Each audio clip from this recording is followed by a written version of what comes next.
Unilever की journey है, ये पाकिस्तान की जर्नी के साथ साथ है। अगर यूनिलीवर की तरह से पाकिस्तान चलता तो शायद काफी बेहतर हालात में होते। यकीनन हमारा मुल्क मुश्किल हालात से गुजरा है। मेरे ख्याल में जो मेन डिफरेंस है वो टैलेंट मैनेजमेंट का है। जो प्राइवेट सेक्टर होता है वो प्योर मेरिटोक्रेसी के ऊपर टैलेंट मैनेज करता है। यूनिलीवर 100 साल से कायम दुनिया की बड़ी कंज्यूमर गुड्स कंपनीज में से एक।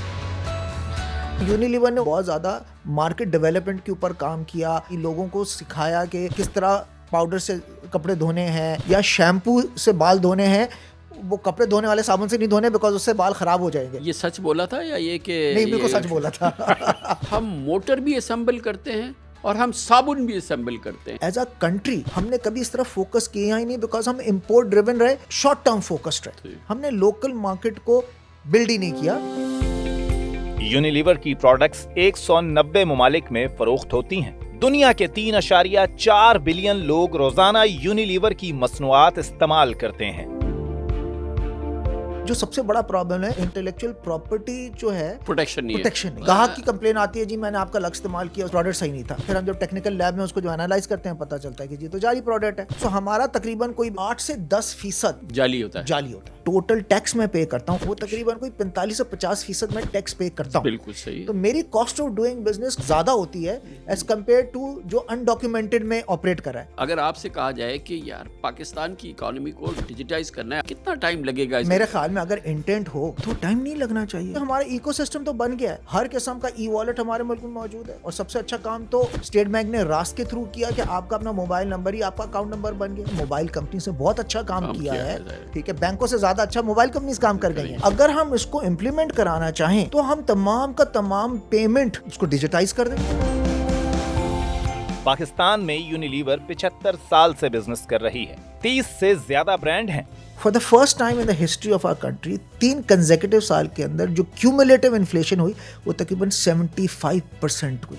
21, 22, 23 पाकिस्तान की तारीख के बदतरीन दिन है। इस 3 साल के अंदर जो कंज्यूमर की या एक आम आदमी की कमर टूटी वो शायद पिछले 70 साल में कभी नहीं हुआ। इकोनॉमी का बुरकस निकल गया, ये तमाम चीजें। How come P&G and Unilever and racket and Nestle of this world kept making a reasonable amount of money? FMCG जो सेक्टर है ना, उस सेक्टर को कहते हैं ऑल वेदर कंपनी। इतने में भी जो है वो मुनाफा बना लेता है। जब देखिए बूम आता है ना तो ये कभी बूम नहीं करती इतनी, और जब बस्ट आता है तो बस्ट भी नहीं करती बिकॉज ये रोजमर्रा की चीजें बेचती है। इसी वजह से ये कंपनीज जो है ना ये शॉक बर्दाश्त कर जाती हैं। Government of Pakistan tax base नहीं बढ़ा पा रही है, बार बार उसी को टैक्स लगाती है। बल्कि सैलरी क्लास ने तो जो टोटल एक्सपोर्टर्स उतना टैक्स नहीं देते, उससे 3 गुना ज्यादा, जो शायद दुनिया में कहीं नहीं है। पाकिस्तान में बिजनेस कॉन्फिडेंस और इकोनॉमिक ग्रोथ पर इंटरनेशनल कंपनीज क्या सोच रही हैं, जानते हैं चेयरमैन और CEO यूनिलीवर पाकिस्तान आमिर रसूल पराचा से। FDI लेकर आना है। प्रॉब्लम ये हो गया जो करंट इन्वेस्टर है वो भी अपने डिसीजन को रीवैल्यूएट कर रहा है कि यार मैंने जो यहाँ पे कैपिटल इन्वेस्टमेंट की हुई है उसके ऊपर रिटर्न ऑफ इन्वेस्टमेंट और return on effort, is it worthwhile या मैं किसी और मुल्क में जाऊं।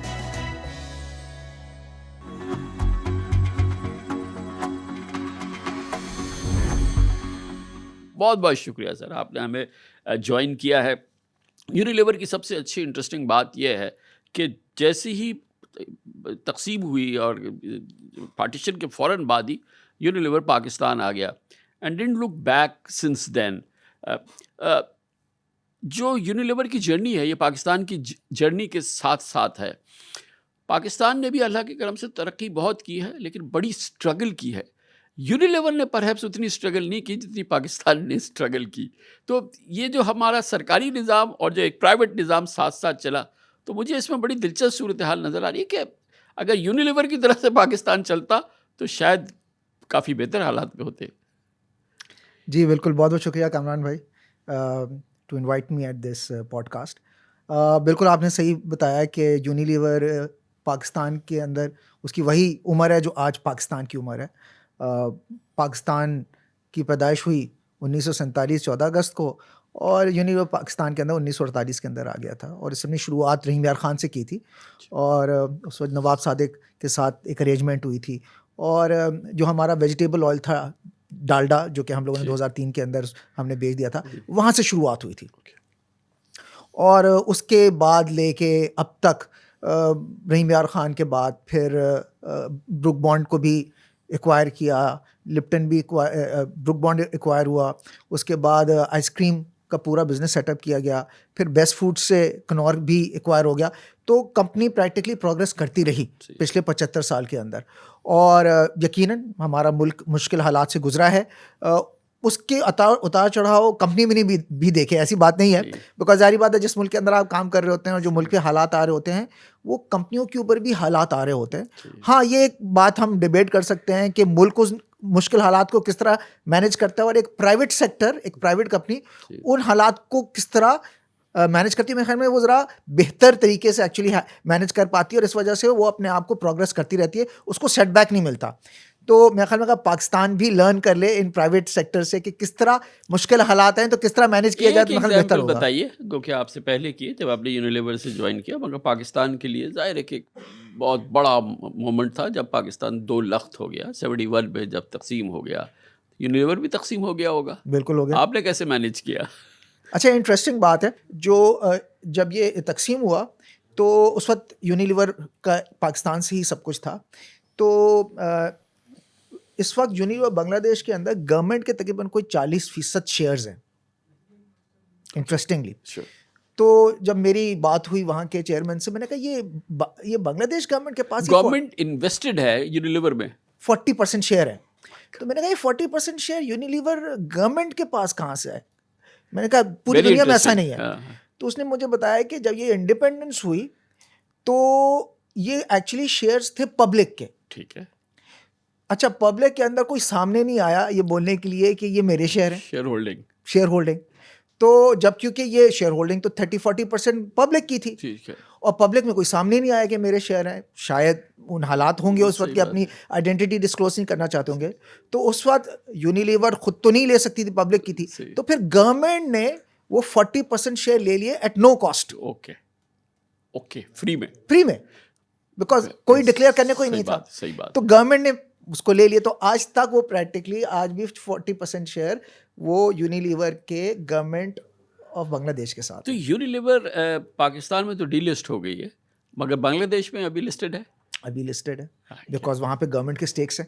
ओके, ठीक है। तो वो रुकावट है उसकी डीलिस्टिंग में। रुकावट है बिकॉज यूनिलीवर ने कोशिश की कि वो बाय आउट कर ले बांग्लादेश से, मगर मेरे ख्याल में क्योंकि प्रॉफिटेबिलिटी कंपनी की बहुत अच्छी है और एक अच्छी अर्निंग है, तो they are now the shareholders, तो वो नहीं बेचना चाह रहे। ये बड़ी एक इम्पॉर्टेंट डिबेट है, पाकिस्तान में भी है, दुनिया भर में भी है, कि प्राइवेट सेक्टर बहुत एफिशिएंट होता है, बेहतर तरीके से काम करता है, अपने बुक्स को देखता है और अपनी कंपनी को भी लुक आफ्टर करता है। It's a tremendous example as opposed to the public sector, जो कि गवर्नमेंट जिस तरह से काम करती है। तो ये जो पाकिस्तान का सफ़र हुआ, फिर हम इसको यूनिलीवर के सफ़र के साथ हम देख रहे हैं, तो ये सिर्फ कमर्शियल इंटरेस्ट होता है, इसलिए आप लोग अच्छा काम करते हैं क्योंकि आपके सामने सिंगल हैंडेडली कमर्शियल इंटरेस्ट है? और क्या ये बुरी बात है कि कंट्री के नज़दीक भी अपने इंटरेस्ट ही होने चाहिए ना, वो कमर्शियल इंटरेस्ट और दूसरे इंटरेस्ट मिला के? तो जो फॉर्मूला जिस पे एक मल्टीनेशनल काम करती है, जैसे कि आप और दूसरी बहुत सारी कंपनीज करती है, क्या वो एप्लीकेबल है इस पब्लिक सेक्टर में? बिल्कुल एप्लीकेबल है। देखिए, मेरे ख्याल में जो मेन डिफरेंस है, चलें वो तो कमर्शियल तो एक अपनी जगह पर है, मेरे ख्याल में जो मेन डिफरेंस है वो टैलेंट मैनेजमेंट का है। जो प्राइवेट सेक्टर होता है वो प्योर मेरिटोक्रेसी के ऊपर टैलेंट मैनेज करता है। उसके अंदर ये कोई फ़र्क नहीं होता कि आपका बैकग्राउंड क्या है, आपकी उम्र कितनी आपने जॉब में लगा दी है कि नहीं लगा दी है, आपका एक्सपीरियंस कितना है। मेन जो चीज़ एक्चुअली यार्ड स्टिक है कि आप परफॉर्मर हैं कि नहीं परफॉर्मर। अगर आप परफॉर्मर हैं तो अगर आपकी एज कम भी है और अगर आप किसी और तबके से भी आए हैं तो आपको प्रोग्रेस मिलेगी, और ये प्रैक्टिकली मेयार है। पब्लिक सेक्टर के अंदर थोड़ा सा मेयार डिफरेंस है। उसके अंदर जो आपका टाइम देखा जाता है कि आपने कितना टाइम लगाया, उस तरह बहुत ज़्यादा ये इसका प्ले होता है कि आपकी रेजिडेंस टाइम कितना है एक जॉब के ऊपर। उसके अंदर इतना ज़्यादा परफॉर्मेंस के ऊपर प्ले नहीं होता। प्राइवेट सेक्टर में इस तरह नहीं है, वो थोड़ा सा रूथलेस होता है। Let's put it this way, अगर आप परफॉर्म कर रहे हैं तो आपकी प्रैक्टिकली लॉन्जेविटी है, अगर आप परफॉर्म नहीं कर रहे तो you are no more on the job. वो आपको रिप्लेस कर देंगे किसी और से जो कि परफॉर्मर अच्छा है, रिगार्डलेस कि उसकी एज क्या है या उसका जेंडर क्या है। सही। या तो मेरे ख्याल में ये बहुत बड़ा डिफरेंशियल है between the private sector and the private और ये सेक्टर। टैलेंट मैनेजमेंट तो शुरू होती है हायरिंग से ना। अब मिसाल के तौर पर पाकिस्तान में यूनिलीवर उन कंपनीज में है जो कि फर्स्ट चॉइस होती है, जो बेस्ट ग्रेजुएट्स होते हैं हमारे, और वहाँ से ये सिलसिला शुरू होता है। As opposed to public sector में अगर इधर देख रहा हूँ, आपके पता नहीं इल्म में है ये नहीं है, जहाँ पे जो हायरिंग होती है वो प्रोविंशियल, जो ख़ास तौर पे मैं अगर सिंध की बात करूँ तो ये प्रोविंशियल जो पब्लिक सर्विस कमीशंस होते हैं उनके थ्रू होती है। एक फेडरल लेवल पे भी होती है और यहाँ पर भी। यहाँ पर तो 3 बार सुप्रीम कोर्ट उस सिंध पब्लिक सर्विस कमीशन को डिसबैंड कर चुका है, यानी इस लेवल की करप्शन होती है। और एक दूसरी जानिब जो हमारा प्राइवेट सेक्टर है, तो आपके पास लोग लाइन लगा के खड़े होते हैं लम्स के और आईबीए के और तमाम जो पाकिस्तान के माशाल्लाह वो और वहाँ पे तसव्वुर नहीं है कि आपने किसी को प्रेफर करना है, ये जानने वाला है, इसको ले लो यार। मेरे ख्याल में हमारे सेक्टर में तो अगर हम कोई फेवरेटिज्म या बायसेंस दिखा दें तो उसके अगेंस्ट तो कंप्लेन हो जाती है और वो उसको अपनी नौकरी से हाथ धोना पड़ जाता है कि इसने कोई फेवरेटिज्म दिखाई या उसने कोई बायसेंस दिखाई। यहाँ तक होता है कि अगर इंटरव्यू के अंदर उसका कोई रिश्तेदार अगर आ रहा है या उसका जाने वाला है, उसको डिक्लेयर करना होता है और वो उठ के कमरे से बाहर चला जाता है कि मैं इस इंटरव्यू का पार्ट नहीं बन सकता बिकॉज मेरे इसके साथ रिश्तेदारी है। तो इस हद तक ट्रांसपेरेंसी होती है और इस हद तक अकाउंटेबिलिटी होती है। पाकिस्तान में तो इस तरह है, मगर 2 ममालिक ऐसे हैं जहाँ पे एक्चुअली जो लोग हैं वो प्राइवेट सेक्टर से ज़्यादा स्टेट के लिए काम करना पसंद करते हैं। एक है सिंगापुर और एक है दुबई। वहाँ के जो लोग हैं वो पहले कोशिश करते हैं कि हमें गवर्नमेंट ऑफ सिंगापुर का जॉब मिले या गवर्नमेंट ऑफ दुबई के साथ जॉब मिले। अगर यहाँ नहीं मिली तो फिर मैं प्राइवेट सेक्टर का रुख करूँगा, बिकॉज वहाँ पे जो उनकी मेरिटोक्रेसी है, वहाँ पे जो अब टैलेंट के ऊपर इन्वेस्टमेंट करते हैं, वहाँ पे जो कॉम्पेंसेशन है वो उतनी ही कम्पिटिटिव है, बल्कि ज़्यादा बेहतर है प्राइवेट सेक्टर से। वो कम्पीट करते हैं प्राइवेट सेक्टर से। तो काश हमारे मुल्क के अंदर भी इस किस्म का एक आ जाए जहाँ पे लोग पाकिस्तान के अंदर टैलेंट पहले प्रायोरिटाइज करें कि मैंने गवर्नमेंट ऑफ पाकिस्तान के लिए काम करना। अगर नहीं मिला तो मेरी सेकंड प्रायोरिटी होगी private sector, not as a first priority. ये जो ग्रोथ का सफ़र हुआ, जो शुरू हुआ यूनिलीवर का, ख़ास तौर पे पाकिस्तान के हवाले से, और फिर ईस्ट पाकिस्तान की आपने बांग्लादेश की बात बता दी, ये काफ़ी बहुत इम्प्रेसिव है। अभी इस और हर साल जो है इसके अंदर बड़ा ज़बरदस्त इजाफा है। तो इसकी बेसिक वजह यह है कि आप कंपटीशन से बहुत आगे हैं। दूसरी, पाकिस्तान में कंज्यूमरिज्म बहुत ज़बरदस्त तरीके से फैल गई है, लोग ख़रीद रहे हैं। इसका क्रेडिट आप किस बात को देंगे, जो ये कांस्टेंट ग्रोथ है इसमें कहीं भी हमें और बहुत ही इम्प्रेसिव ग्रोथ है। मुझे ये पता है कि शायद दुनिया में जो यूनिलीवर की जो बेस्ट ग्रोथ आती है उसमें से पाकिस्तान शामिल रहता है। बिल्कुल ऐसा ही है। देखिए मेरे ख्याल में एक बहुत बड़ा जो एडवांटेज है, और वो मैं उसका क्रेडिट नहीं लूँगा, वो है पॉपुलेशन ऑफ द कंट्री।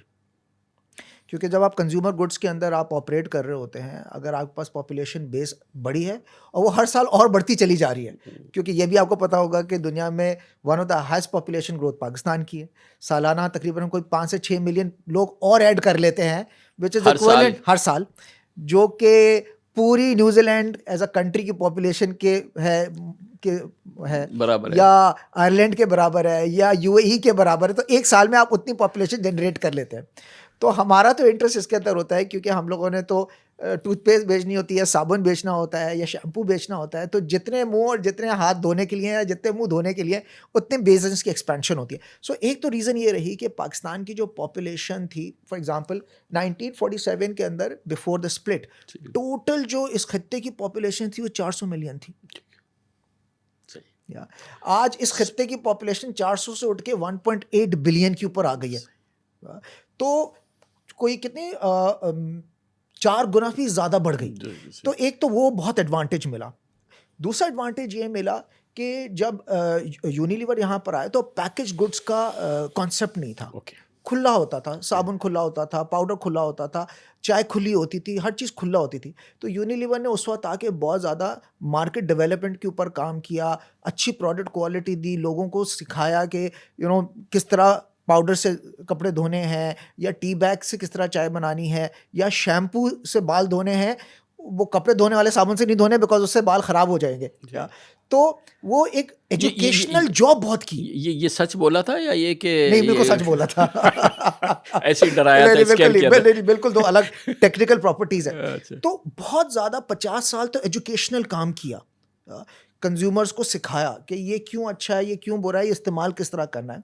उस वक्त कंपटीशन भी इतना नहीं था बिकॉज 30-40 साल तक तो हमें बहुत अच्छा रन मिला। बाद में ये बाकी कंपनीज आई, कंज्यूमर गुड्स की कंपनी मल्टीनेशनल्स 90s के बाद आई काफ़ी सारी। यानी कि जैसे आपका मेन जो कॉम्पिटिटर है P&G, ये तो 96 में आए। ओके, ठीक है। ओके। अच्छा, रैकेट बेनकीजर जो कि पहले रैकेट कोलमैन होता था, वो जी, था 80s के अंदर, मुझे Sure, याद है। sure, बट इतनी पुरानी कंपनियां नहीं है। सही।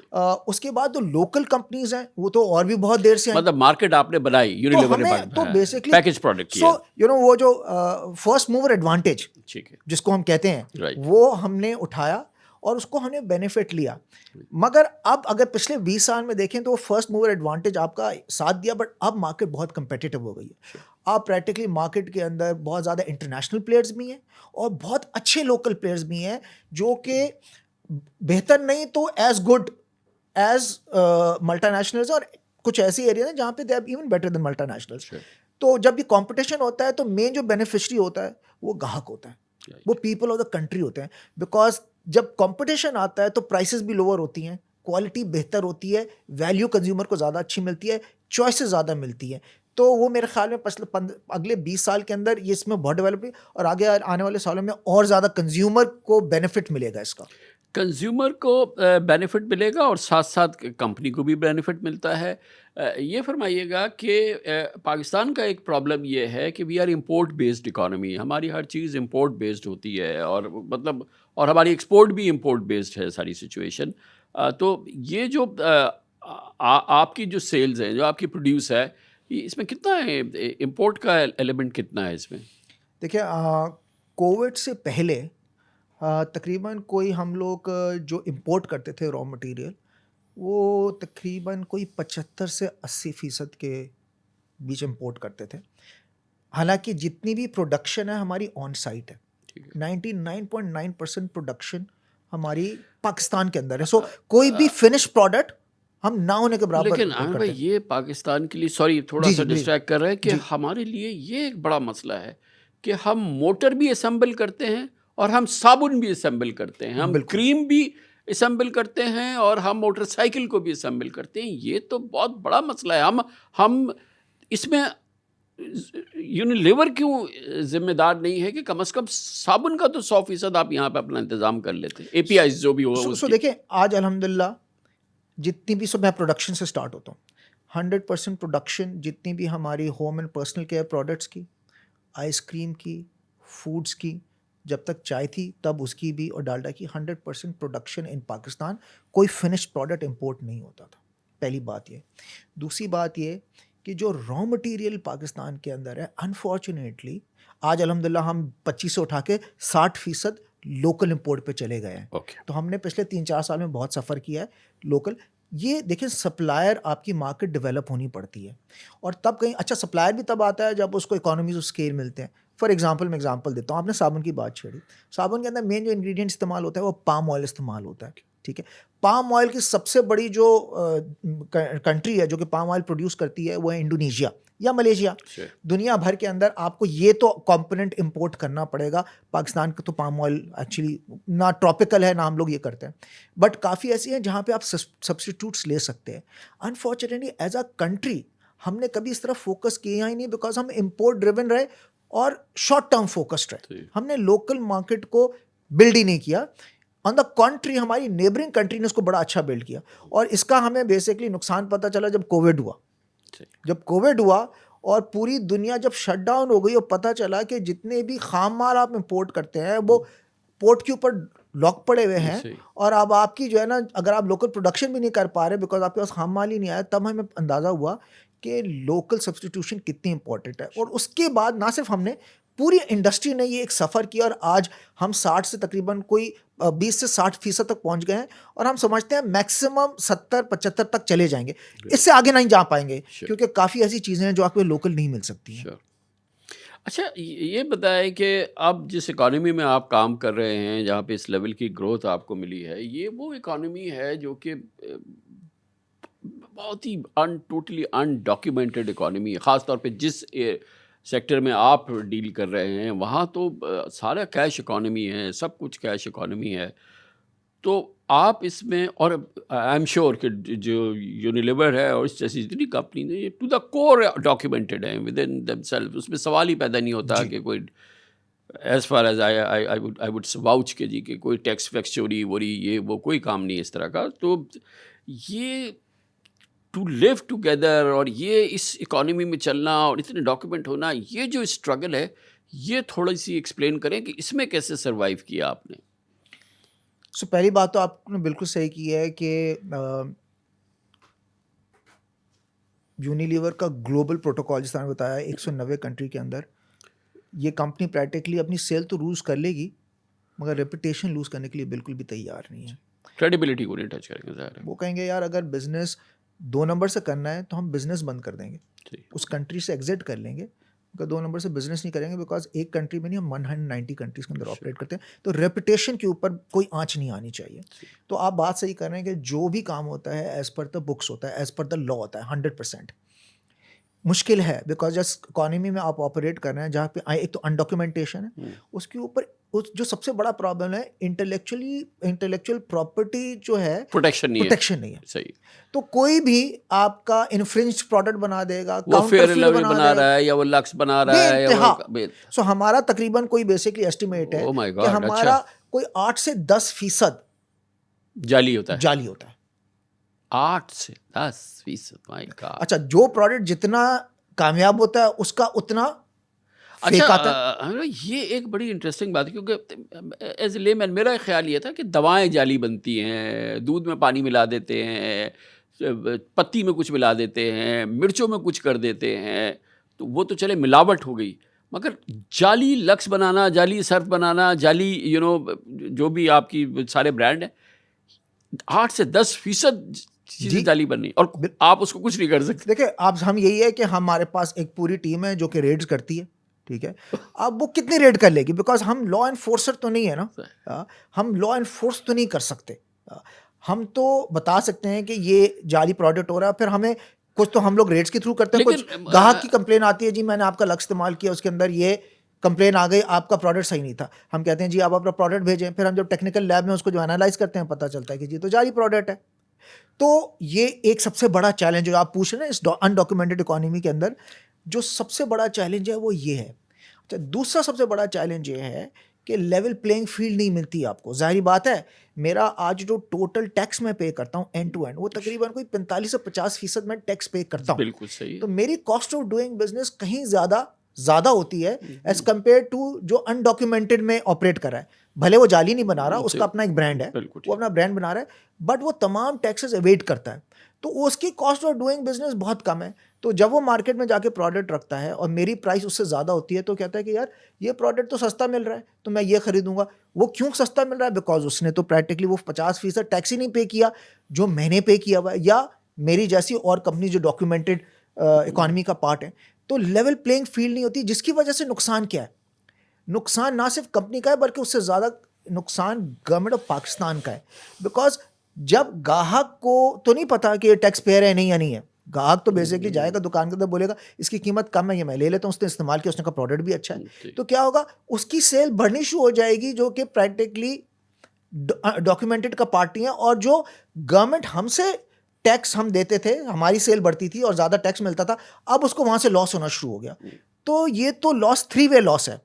नंबर 1 कि गवर्नमेंट ऑफ पाकिस्तान के एक्सचेकर को लॉस हुआ, कंपनी की सेल को लॉस हुआ, और कंज्यूमर को प्रैक्टिकली क्वालिटी के ऊपर कॉम्प्रोमाइज़ मिला बिकॉज वो डॉक्यूमेंटेड का पार्ट नहीं है।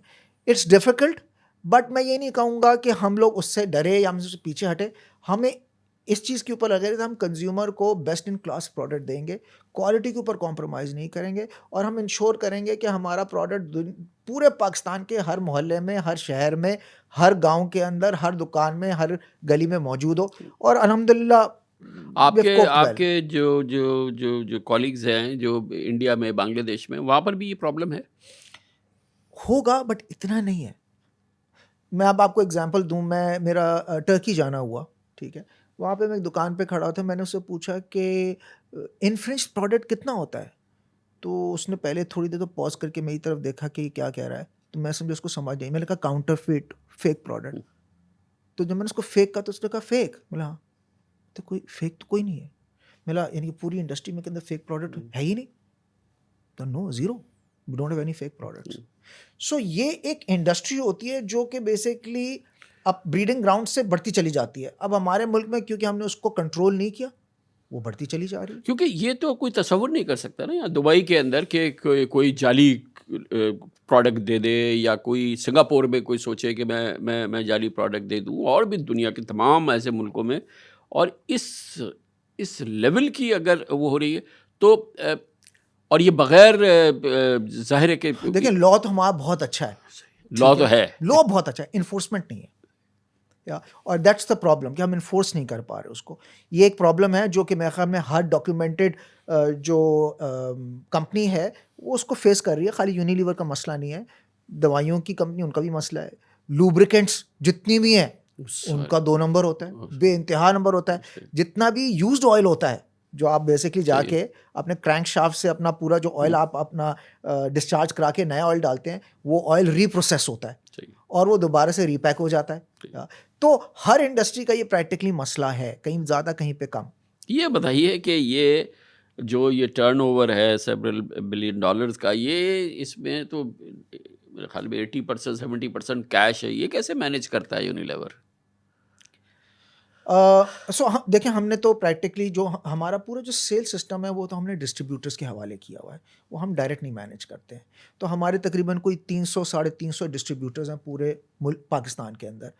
हर शहर के अंदर, जो बड़ा शहर है वहाँ पे 2-2 3-3 डिस्ट्रीब्यूटर्स हैं। वो तमाम उनका कैश मैनेजमेंट ये उनकी रिस्पॉन्सिबिलिटी है, उसके अंदर हम लोग इन्वॉल्व नहीं आते। हमारा काम ख़त्म हो जाता है जब हम प्रोडक्ट डिस्ट्रीब्यूटर को दे देते हैं, उससे हम वही उसको इनवॉइस दे देते हैं, उसको इनवॉइस दे देते हैं, उससे डॉक्यूमेंटेड कैश ले लेते हैं, उससे डॉक्यूमेंटेड बेसिकली बैंक ट्रांसफर हो जाता है, हमारा यहाँ पे खत्म हो गया। अब आगे बेसिकली जो है ना, दुकानदार को माल देना, उससे कैश कलेक्शन करना, उसको उधार देना, उससे उधार पकड़ना, ये तो सारी रिस्पॉन्सिबिलिटी ये तो कोई इतनी बड़ी रॉकेट साइंस नहीं है। अगर मैं रेवेन्यू कलेक्टर हूँ गवर्नमेंट ऑफ पाकिस्तान का, मैं FBR हूँ, तो मुझे यहाँ तक तो पता है कि आपने किसको क्या दिया, ये तो आप बताते हैं आपके रिटर्न्स में, आपकी हर चीज़ के अंदर है कि मैंने इसको ये बेचा, इसने मुझे ये दिया। अब आपने उसके पास जाना है, उस 300 डिस्ट्रीब्यूटर के पास जाना है, उससे कहना है कि भाई आपने किसको बेचा, उसने कहा जी कि मैंने इनको दिया, उससे मुझे इतना मिला, और ये उससे पूछ लिया आपने कितने कहाँ से दिया। तो ये तो कोई इतनी बड़ी तो रॉकेट साइंस नहीं है। रॉकेट साइंस नहीं है, बिल्कुल नहीं है। आपको विल चाहिए और इंटेंट चाहिए, तो कोई रॉकेट साइंस नहीं है। आप इसको बैक ट्रैक कर सकते हैं, जितना भी, इतना कोई मुश्किल काम नहीं है इसको ट्रेस करना। अगर आप चाहें तो बिल्कुल ट्रेस कर सकते हैं इसको। तो ये अगर ये नहीं हो रहा है, पूरे कंट्री में नहीं हो रहा है, और हम जो हमारा टैक्स टू GDP रेशो है वो भी बिल्कुल 9-10% के करीब है, तो ये जो माहौल है ये उसको कंट्रीब्यूट कर रहा है ना उसमें? बिल्कुल कर रहा है। देखिए मेरे ख्याल में नेबरिंग कंट्री ने इसको बड़ा अच्छा हैंडल किया। 2016 में उन्होंने प्रैक्टिकली डिमोनेटाइजेशन का स्टेप लिया। आप इंडिया की बात कर रहे हैं? इंडिया की, ठीक है। 2017 के अंदर उन्होंने GST इंट्रोड्यूस किया, क्योंकि जो प्रोविंशियल टैक्सेशन सिस्टम था वो बहुत कॉम्प्लेक्स था। फिर जो फाइनल स्ट्रोक जो खेला उन्होंने बहुत अच्छा, वो डिजिटाइजेशन की, कि आज एक रेडियो वाला है, उसका बेसिकली वहाँ पे QR कोड लगा हुआ है, आप जाके QR कोड की वो जो मंकी का खेल दिखा रहा है वो भी QR कोड दे रहा है, सब कुछ QR कोड है। तो आज हमारे मुल्क के अंदर अच्छी बात यह है कि हमारा इकोसिस्टम तो बन गया है, हर किस्म का E-वॉलेट हमारे मुल्क में मौजूद है। और सबसे अच्छा काम तो स्टेट बैंक ने रास के थ्रू किया कि आपका अपना मोबाइल नंबर ही आपका अकाउंट नंबर बन गया, ठीक। तो अगर हम इसको इम्प्लीमेंट कराना चाहें तो हम तमाम का तमाम पेमेंट वो उसको डिजिटाइज कर दें। अब मैं इकोनॉमिस्ट नहीं हूँ, मगर आप एक्चुअली एक तरफ डिमोनेटाइज करके दूसरी तरफ आप इसको डिजिटाइज कर दें। अब अगर आपने डिजिटल पेमेंट के थ्रू देना है तो आपको पैसे तो या E-वॉलेट में रखवाने पड़ेंगे या आपको बैंक में रखवाने पड़ेंगे, ठीक है, वरना तो आप पेमेंट नहीं कर सकते। डॉक्यूमेंटेड हो गया। आप आज बाहर जाएं दुनिया के अंदर, आपने कॉफ़ी या चाय पीनी है, आज वो कैश एक्सेप्ट ही नहीं करता, वो कहता है मेरे पास कैश टिल है ही नहीं। आप वो बल्कि आपको बड़ी अचंभे की बात होगी अगर आपने उसको कैश दे दिया तो वो तो मैं आपको एक बड़े मज़ेदार किस्सा सुनाता हूँ। 2017 की बात है, जो कि 8 साल हो गए, हमारा चाइना जाना हुआ। तो हम वहाँ मार्केट विजिट पे थे, कंपनी की तरफ से गए थे, तो लंच का टाइम हो गया, तो हमारे साथ एक चाइनीज़ मैनेजमेंट ट्रेनी थी जो हमें लेके घूम रही थी। तो हमने लंच किया, तो हमने जाके उधर पैसे दिए, हम 4-5 लोग थे, हमने उसको पैसे दिए। तो उसने कहा कि पैसे तो मैं एक्सेप्ट नहीं करता, अली बाबा के थ्रू पेमेंट करनी है तो कर दो। अब हमारे पास तो सॉफ्टवेयर नहीं था, तो उस लड़की ने कहा कि मैं पे कर देती हूँ। खैर उसने पे कर दिया। अब ज़ाहिर बात है वो यंग ट्रेनी थी, हमने उसको पैसे तो देने थे। खैर हमें पता था, हमने उसको कैश दे दिया। जब हमने कैश दिया तो मज़े की बात यह है कि उसने यूँ कैश देखा, उसने बताया तुम इसका क्या करूँगी? मैंने कहा रख कैश लो है, यार। रख लो। बोलती मैंने तो 18 महीने से कभी कैश को देखा ही नहीं और मुझे पता भी नहीं है कैश को करना क्या होता है। तो मैंने कहा तुम्हारा कोई बैंक अकाउंट होगा, उसमें जाके कैश जमा करा दो, तो वहाँ से तुम पेमेंट कर लेना। सही। सो मज़े की बात यह है कि उसको पता ही नहीं था कि कैश हैंडल किस तरह किया जाता है। तो इतनी डिजिटाइज हो गई, मैं आपको बात कर रहा हूँ 8-9 साल पुरानी। आज अल्हम्दुलिल्लाह हमारी भी इकोसिस्टम बहुत अच्छा बन गया है, मोबाइल कंपनीज ने बहुत अच्छा काम किया है, ज़ाहिर है। ठीक है, बैंकों से ज़्यादा अच्छा मोबाइल कंपनीज काम कर गई हैं। एग्जैक्टली। फिर ई वॉलेट्स बहुत आ गए हैं, अब आपके पास डी बैंक्स भी आ रहे हैं, डिजिटल बैंक्स भी आ रहे हैं, तो आपके पास एक बहुत अच्छा इकोसिस्टम तो बन गया है। ये बताइए कि with your experience, with your knowledge, जो माशाल्लाह फैंटास्टिक, ज़बरदस्त है, तो ये मैं एक वैसे ही पूछ रहा हूँ आपसे कि अगर आपसे कहा जाए कि यार पाकिस्तान की इकोनॉमी को डिजिटाइज करना है, आपने कहा ज़बरदस्त इकोसिस्टम आ गया है, ई वॉलेट्स आ गए, सारी चीज़ें, कितना टाइम लगेगा इसको डिजिटाइज करने में? बड़ा मुश्किल सवाल कर अगर रहे हैं आप। ये मैं मेरे ख्याल में अगर इंटेंट हो हाँ, तो टाइम नहीं लगना चाहिए, कोई टाइम नहीं लगना चाहिए। इंटेंट अगर हमारी है इसको करने 6 की, महीने में हो जाएगा। देखिए मेरे ख्याल में आपने क्या करना है, आपने जो इंटरनेट स्पीड है उसको बेहतर करना है, सही। आपने स्पेक्ट्रम को ज़्यादा एक्सपैंड करना है, ठीक है, आपने थोड़ी सी इन्वेस्टमेंट करनी होगी ऑप्टिक फाइबर्स के अंदर ताकि स्मूथ ट्रांसैक्शनिंग हो, ठीक है। गोया Cities आप में पहले इंफ्रास्ट्रक्चर पे जाएंगे, इंफ्रास्ट्रक्चर तो आपका अच्छा है, आपने उसको थोड़ा बूस्ट करना बूस्ट है, करना है, ठीक है, ठीक है। और फिर आपने पॉलिसी फ्रेमवर्क चेंज करना है और आपने ये सारा एक प्रोसेस स्टार्ट करना है जो कि थोड़ा सा पेनफुल हो सकता है। Demonetization it's a painful process. पहले आप बेसिकली कहेंगे ना यार मैंने 10 रुपये का नोट ख़त्म कर दिया, 100 रुपये का ख़त्म कर दिया, 1000 का कर दिया या 5000 का कर दिया, अब आप पेमेंट्स के थ्रू करेंगे, तो एक जर्नी होगी। बट आज वो जर्नी डुएबल है बिकॉज ऑलरेडी लोगों को, आज मैं फॉर एग्जांपल घर में अपने मालिक को मैं ई वॉलेट के ऊपर ट्रांसफ़र करता हूँ, या प्लम्बर आता है तो मैं उसको बोलता हूँ यार तुम्हारे पास नंबर दे दो, मैं उस पर दे देता हूँ, और वो भी एक्सेप्ट कर रहा है, वो भी कह रहे हैं हाँ दे दें, मैं भी कैश क्यों इस्तेमाल करूँ, कराची के अंदर तो वैसे भी कैश कैरी करना मुश्किल है। तो मेरे ख्याल में ओवरऑल बड़ी अच्छी डेवलपमेंट हुई है, and if you really want to digitize we can do it. यानी कि कोई ऐसी ये कोई मून शॉट थिंकिंग नहीं है। तो और जो जो यंगस्टर्स हैं वो तो चाहते हैं और कि हम डिजिटल पेमेंट करें। तो मेरे ख्याल में ब्रॉडर प्लान क्या है स्टेट बैंक का या मिनिस्ट्री ऑफ फाइनेंस है इसके ऊपर मैं नहीं कमेंट कर सकूंगा, they are better place to comment, but मेरे ख्याल में वी आर इन अ अच्छा, रीजनेबल स्पेस। आपके पास कोई इंसेंटिव नहीं है कि आप अपने नेटवर्क को कहे कि यार के कैश इकोनॉमी की जगह आप इस पे आओ, क्योंकि आपका तो मसला हल हो जाता है आपके डिस्ट्रीब्यूटर्स के साथ। अब वो डिस्ट्रीब्यूटर जो भी कुछ कर रहा है, नहीं, सो देखिए नहीं ऐसा नहीं है। मगर आप जैसे कि आप कहें डिस्ट्रीब्यूटर्स को सो कि वी वांट डिस्ट्रीब्यूटर यू को टू बी मुश्किलात होते हैं, फॉर रिस्पांसिबल। एग्जांपल कराची के अंदर होते हैं, उसकी जो कैश कलेक्शन वैन होती है कितनी दफ़ा तो लूटी जाती है, ठीक है, तो उसके मसले हैं। उसने भी क्या करना शुरू कर दिया है कि उसने भी जो दुकानदार है उसके साथ कहना शुरू कर दिया है कि यार तुम ई वॉलेट का अकाउंट खोलो, तुम मुझे बेसिकली इस पे पैसे ट्रांसफ़र कर दिया करो। तो काफ़ी दुकानदार हैं और हम एज अ कंपनी हम कुछ कंपनियों के साथ कॉन्ट्रैक्ट कर रहे हैं कि आप इनके साथ ई वॉलेट खोल दें और उसकी जो शरह है उसको कम रखें। तो हम भी फैसिलिटेट कर रहे हैं इसको, और हम कह रहे हैं और हम दुकानदार को कह रहे हैं, और अच्छा उसका फ़ायदा क्या है कि जब ई वॉलेट खुलेगा तो दुकानदार को लोन भी दे रहे हैं वो लोग। सो जो भी छोटा दुकानदार है जिसके पास लिक्विडिटी क्राइसिस है, वो अगर ई वॉलेट खोलता है तो आगे कह रहा है क्योंकि मेरे पास तुम्हारी हिस्ट्री आनी शुरू हो गई है तो मैंने तुम्हारी रेटिंग भी कर दी है, तो तुम्हें अगर 50,000 रुपये का लोन चाहिए तो मैं 50,000 रुपये का लोन भी दे देता हूँ। तो उसकी भी लिक्विडिटी इंप्रूव हो रही है। तो ये एक सफ़र चल चुका है। मगर इसको जाहिर बात है एक प्रॉपर तरीके से स्टेट लेकर जा सकती है। इंडिविजुअल कंपनीज इसमें फैसिलिटेट तो कर सकती हैं बट लीड करना मुश्किल है उनके मगर लिए। बहुत अर्ज है ना, आप ओवरसीज़ इन्वेस्टर चेंबर को भी आप लीड कर चुके हैं और बहुत पावरफुल ग्रुप है, पाकिस्तान बिजनेस काउंसिल है, वहाँ भी आप सब लोगों को जानते हैं। तो ये हमारा जो कॉर्पोरेट सेक्टर है ये भी पूरी आपके ख्याल में ज़ोर लगा रहा है, या ये कि वो कहते हैं यार गवर्नमेंट का काम है गवर्नमेंट करे, लेकिन जाहिर है गवर्नमेंट का तो काम है, लेकिन ये कि अगर एक कंसेंसस है कि हमें मिल के इंटेंशनली हमें कोशिश करनी चाहिए कि हम डॉक्यूमेंट करें इकॉनमी को। बिल्कुल जी, मेरे ख्याल में प्राइवेट सेक्टर तो अपनी तरफ से पूरा अपना रोल प्ले कर रहा है और हर कोई कोशिश कर रहा है कि हम मिल के काम करें इसके ऊपर, और प्राइवेट सेक्टर अपने स्पेस के अंदर काम कर रहा है, और मैं ये भी कहूँगा पब्लिक सेक्टर भी कर रहा है। मेरे ख्याल में जी। स्टेट बैंक ने बहुत अच्छा काम किया है। जो रास्त के ऊपर काम है वो it's one of the best in the world by the way, ठीक है। जितनी उसकी स्मूथ ट्रांसैक्शन है और फ्रिक्शनलेस ट्रांसैक्शन है, बहुत अच्छा काम किया है। पहले वो P2P थे, पर्सन टू पर्सन पेमेंट थी, अब वो पर्सन टू बिजनेस पेमेंट के ऊपर जा रहे हैं। तो मेरे ख्याल में बहुत अच्छा काम हुआ है, इंफ्रास्ट्रक्चर के ऊपर बहुत अच्छा काम हुआ, और मेरे ख्याल में स्टेट बैंक ने बड़ा प्रोग्रेसिव सेंट्रल बैंक होने का एक रोल प्ले किया है। उन्होंने लिबरलाइज किया है, उन्होंने बड़ा एम्ब्रेस किया है, उन्होंने कंट्रोल नहीं किया, उन्होंने अपने लेगेसी पे नहीं रिलाई किया, उन्होंने अपने आप को बहुत ज़्यादा ओपन किया। तो मेरे ख्याल में दोनों जो इदारे हैं, प्राइवेट सेक्टर हो या पब्लिक सेक्टर हो, एक रोल प्ले करें। क्या हम इसको और एक्सेलरेट कर सकते हैं? बिल्कुल कर सकते हैं, और मेरे ख्याल में एक्सेलरेट करने की ज़रूरत है। अच्छा, एक और चीज़ बताइए, इम्पॉर्टेंट है कि इतनी बड़ी कंपनी यूनिलीवर, आप जैसी कंपनीज जो हैं, आपका जो एक्सपीरियंस रहा है गवर्नमेंट के साथ डील करने का, ये वो तो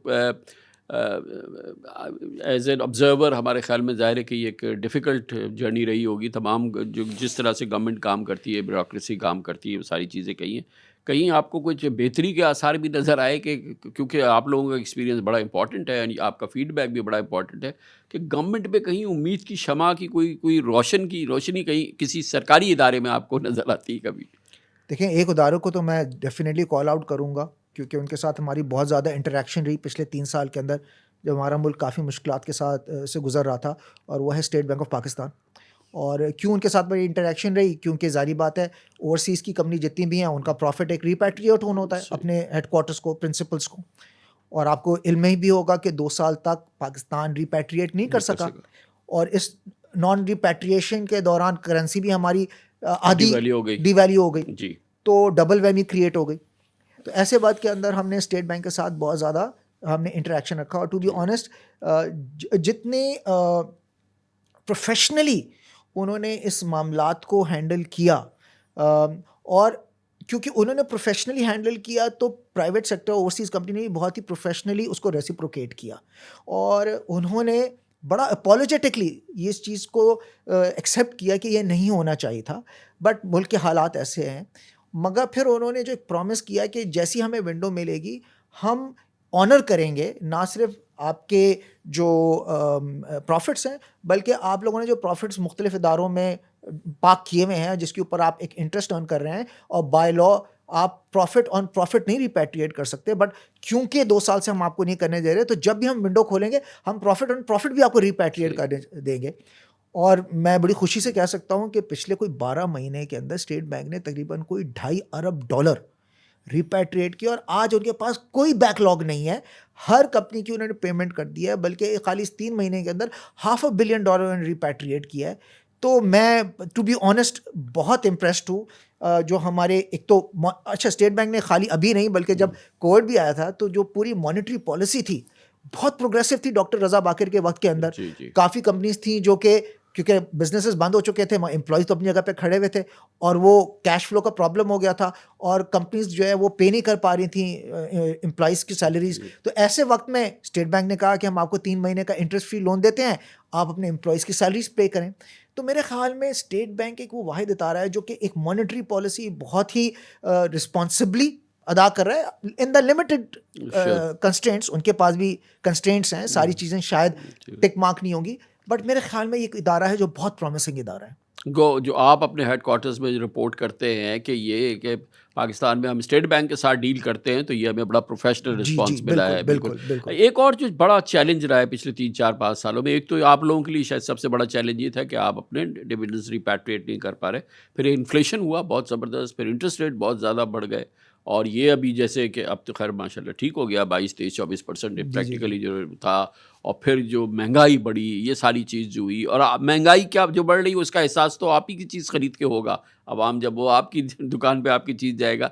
ये जो चैलेंज था, इसको आपने कैसे कैसे मीट किया? ये तो मैंने देखा कि आपने अपनी जो प्रोडक्ट है उसके साइज़ को इंतहाई महीन कर दिया, कुछ पतला कर दिया, कुछ छोटा कर दिया, कोई कुछ कर दिया, लेकिन ये एक मुश्किल मरहला था। तो आपने उसके साइज़ को छोटा करके अपने मुनाफे को बरकरार रखा। खाली ऐसा नहीं है, मेरे ख्याल मतलब में वो लक्ष्य हाथ में आ जाए तो पता ही नहीं चलता कि अभी है या नहीं है। पहले तो जी। पता चलता था कि कुछ देखिए, है। मैं आपको एक रियलिटी क्या है, अगर मैं मुवाजना करूं पाकिस्तानी कंज्यूमर का इंडिया के कंज्यूमर से। जो पाकिस्तानी कंज्यूमर है वो बहुत क्वालिटी कॉन्शियस कंज्यूमर है अच्छा। एज़ कम्पेयर टू इंडिया का जो कंज्यूमर है, वो मोर क्वांटिटी कॉन्शियस है। वो कहते हैं मुझे क्वांटिटी मिलनी चाहिए, क्वालिटी के ऊपर नहीं। इस वजह से वहाँ पे बहुत टू टियर्ड प्रोडक्ट्स अवेलेबल है। अच्छा, अब क्योंकि इन्फ्लेशन आ रही थी, डीवैल्यूएशन हो रही थी, तो कॉस्ट ऑफ प्रोडक्ट्स ऊपर जा रही थी। तो अब बस दो तरीक़ेकार होते हैं। जब कॉस्ट ऑफ प्रोडक्ट ऊपर जा रही होती है, तो अगर मेरा एक लक्स का साबुन है 50 रुपये का, तो मेरी कॉस्ट ऊपर गई तो मैंने उसको 70-75 का कर दिया, जो एक कमर्शियल तरीक़ाकारी होता है। दूसरा तरीक़ाकार ये है कि जो 50 रुपये का 50 ग्राम था, तो मैंने उसको ग्राम शेव ऑफ कर दिया 10 ग्राम, और मैं उसको 40 कर दिया या 35 ग्राम कर दिया, और प्राइस मैंने उतनी रहने दी। दो ही तरीके हैं, तीसरा कोई और तरीका है नहीं, अगर मैंने कंज्यूमर को लक्स पे ही रखना है। पाकिस्तान के अंदर क्योंकि लोगों की परचेजिंग पावर, क़ुव्वत ख़रीद जो है वो कम है, उसके लिए ज़्यादा पे करना मुश्किल है। और ये हमने देखा है कि जब भी हमने प्राइस को ब्रेक किया, और ख़ासतौर पे मैजिकल प्राइस पॉइंट जो होता है 10 रुपये, 20, 50, 100, ग्राहक जो है वो ब्रांड को छोड़ देता है और वो डाउनग्रेड कर देता है। मगर आप उसको प्रैक्टिकली अगर ग्रामेज कम कर दें, तो आप ग्राहक को रिटेन कर लेते हैं, क्योंकि वो कहता है मेरे पास तो 50 रुपये, मुझे तो अम्मी ने 50 रुपये लेके भेजा, मुझे बताओ इसमें आ रहा है कि नहीं आ रहा। वो कह रहा है 50 रुपये में तो नहीं होगा, इसकी कीमत 60 रुपये हो गई, तो उसका अच्छा काम करो, जो 50 वाला प्रोडक्ट है वो दे दो, तो वो स्विच करता है फिर। तो कंज्यूमर को रिटेन करने के लिए हम ओवर टाइम, और ये इंडस्ट्री प्रैक्टिस है, आप ओवर टाइम ग्रामेज को रिड्यूस करते हैं और प्राइस पॉइंट को आप होल्ड करते हैं, ठीक है। बिकॉज लोगों की क़ुव्वत ख़रीद नहीं है। सही। बाहर के मुल्कों के अंदर या जो भी प्रोग्रेसिव नेशंस हैं, वहाँ भी इन्फ्लेशन आई, बहुत इन्फ्लेशन आई। यूरोप ने for the first time double digit inflation देखी। वहाँ पे क्योंकि क़ुव्वत ख़रीद ज़्यादा है, तो जब कॉस्ट बढ़ी तो उसने प्राइस बढ़ा दी, तो कंज्यूमर के पास क़ुव्वत ख़रीद थी, उसने जाके ज़्यादा प्राइस पे कर दी। तो ये एक डायनामिक है उस कंट्री का जहाँ पे आपकी परचेजिंग पावर पैरिटी कमज़ोर है। तो ये इस वजह से आपने देखा कि और हमने देखा बहुत ज़्यादा कि लोगों ने डाउनग्रेड किया, लोग साशेस के ऊपर आ गए। जो बोतल इस्तेमाल करता था या बड़े पैक इस्तेमाल करता था, वो प्रैक्टिकली साशेस के ऊपर आ गया। एक मैं सनसिल्क की बोतल छोड़ के उसने वो साशे साशे पे लेना आ शुरू गया, कर दिया। ठीक है। अच्छा, हमने जो एक डेटा देखा, जो पहले मंथली परचेजिंग होती थी वो तकरीबन होती थी 40%, 35%, वो उठ के आ गई है 25% के ऊपर। और डेली परचेज होती थी 5%, वो उठ के चली गई 18% के ऊपर। तो लोगों के पास क्योंकि आमदनी कम है, या आगे उनके पास विजिबिलिटी नहीं है कि कल मैं एम्प्लॉयड होऊंगा भी नहीं, तो डेली परचेजेस के ऊपर जो सिर्फ 5% करते थे, आज वो 18% डेली परचेज करे। और डेली परचेज क्या करते हैं? छोटा पैक, 2 दिन चल जाए, 1 दिन चल जाए। बाल धोने हैं तो आपने सिर्फ एक साशे ले लिया। तो ये एक बहुत बड़ा एक शिफ्ट आया। गोया अच्छा, ये ख़ास तौर पे कब महसूस किया गया? क्योंकि हमने देखा कि 2012, 13, 14 हालात बेहतर, नंबर्स बेहतर, चीज़ें बेहतर, फिर 16, 17, फिर 18, फिर 19, 20, 21, 22, और फिर ये तमाम सूरत हाल जो है, ये जो महसूस किया, क्योंकि आपके पास तो पल्स है। जैसे आपने कहा कि ये वो ख़रीद नहीं पा रहा, वो महीने के खर्चा उसने कम कर दिया है, अब वो बेचारा रोज़ाना की चीज़ें ख़रीद रहा है। How significant was it over the last 5-6 years? थोड़ा सा पीछे लेकर जाऊंगा आपके सवाल को जवाब देने के लिए। अगर पिछले 75 साल के अंदर देखें, ओके, तो पाकिस्तान के अंदर फर्स्ट टाइम जब 20% इन्फ्लेशन क्रॉस हुई, दैट वाज 1974। ठीक, उसके फ़ौरन अगले साल इन्फ्लेशन स्टीप सिंगल डिजिट पे चली गई। 74 में 20% क्रॉस की, 20% और 75 में सिंगल सिंगल डिजिट। डिजिट।